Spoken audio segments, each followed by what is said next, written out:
Hey guys, we are in the heart of off season. I got to ask a big question here. What is going on in free agency? Because I really think some of these moves are absolutely crazy because there's a lot of bottom feeder players that are ending up on teams. And I'm like, why? What are you going to do with that player? He doesn't even work, not even worth starting. So I want to talk about some recent transactions that have happened here in the NFL and the fantasy impact. I did a video previously on some other ones prior. Go back and check that out so you guys are up to date on some of these moves. If you're new to the channel, smash a tap aside, hit the thumbs up, subscribe, and drop a comment below. Let me know what your thoughts are. I want to do a quick video here today, okay? Let's talk about it. Now, a couple days ago, this happened here. Hopkins to the Ravens. Like, why? The guy's washed up. Hopkins has no business being in the NFL. 1 year, $5 million deal. I mean, this guy was washed up 5 years ago. Like, he hasn't really done anything for years. Why? Like, it doesn't make any sense to me. They've got Zay Flowers, who's a mid-wide receiver. They've got Derrick Henry over the hill. They're already meeting with Genty. I talked about that in another video. I mean, obviously, you're not interested in Henry. You want to move on. You want to look towards the future, but you're bringing in these bottom feeders that have been washed up for years or at the tail end of their career over well into their 30s, and you're like, hey, man, we're going to make them start. It's not 2016 anymore. So I want to talk about that. I think that's crazy. Another thing I want to talk about here, which is absolutely crazy, is Puka Nacua. This is crazy because he gave up his number. I think that's the biggest beta move you can absolutely do. If you're on a team, right?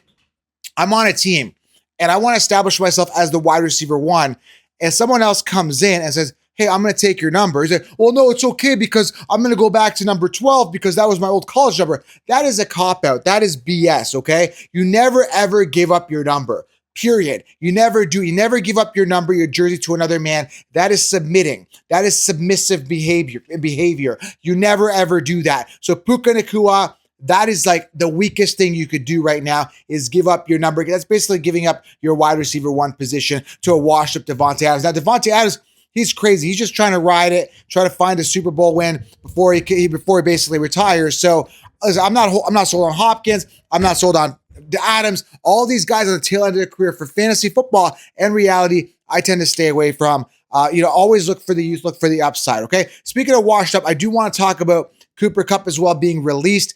Again, he had one good season his entire career. The year he had his pinnacle year, I was the only one telling you, stay away from Cooper Kupp. Everybody had him as a first wide receiver. He declined, he smashed, fell down, fell apart, literally got hurt. And now he's released. Apparently the Packers are looking at him at the time of this recording. Again, I'm not sold on Cooper Kupp, never was. He's released, and again, rightfully so, because I believe he is washed up, okay? I want to talk about Demarcus Robinson. 49ers sign him. Not excited. 2 year, $9.5 million. Mediocre. Not excited, okay? Kenneth Gainwell, another waste of a pick. Now, these guys are just going to be depth pieces. That's it, right? But Kenneth Gainwell signed 1 year deal to the Steelers. Eagles' old running back there. Pretty much did nothing there, was a backup. Seahawks, they signed MVS, Marquise Valdez-Scantling. Another crazy, stupid move. What are you going to do with him? He sucks. Can't catch the ball. I don't know what to say. 1 year, $5 million. Former Saints wide receiver Marquise Valdez-Scantling signs with the Seahawks. Another stupid move.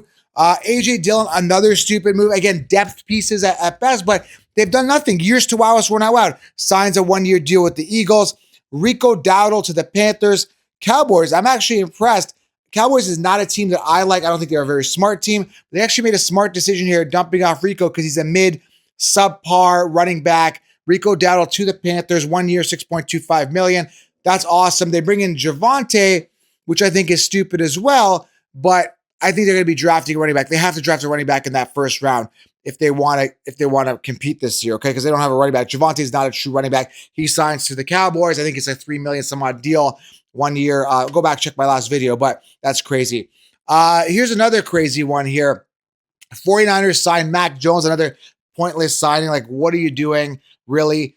Mac Jones, I guess, backup. Now, this is another stupid one. Chargers signed Mike Williams, a guy that can't finish the season to save his life. Washed up, over the hill, was never good to begin with. It's a 1 year, $6 million deal, but why? Why would you do that, right? Another crazy one was Josh Palmer to the Bills. What is he, like 30 million or something? I can't remember. Go back my other video, I talked about it. Palmer sucks. Mike Williams sucks. Mid wide receivers getting paid. Some of these deals I can understand they're fair. Like the next one here, like Raheem Mostert, 1 year, $2.1 million. That's fair. Like, I get it. Like, he's average. He's kind of over the hill, obviously. but the Raiders get him 1 year, $2 million. They're not losing their shirt. But the Bills to sign Josh Palmer, who has sucked his entire career, and Mike Williams at $6 million, you're giving Justin Herbert his old weapon back. But like, dude, he's just not that good. Like, I don't know how else to say it. So I want to just talk about these signings, kind of get you guys up to date, but I'm not excited about them. I'm not excited about these signings at all. Like, Hopkins, like, who cares? Like, I mean, Mike Williams, like, who cares? Like, none of these guys are fantasy relevant to me. You always want to look for youth upside, guys that are up and coming, not guys on the downhill part of their year, right? But I just had to kind of a quick talk on some of these shocking free agency trades, man. It's just been wild. The free agency frenzy. Had to do a little venting video, okay? If you're new to the channel, subscribe, thumbs up, hit the thumbs up. I'll be more videos coming your way. And man, oh man, fantasy football goes year round. I'll keep the daily content coming to you guys, all right? We'll talk soon. Have yourself a good day. These free agency moves suck.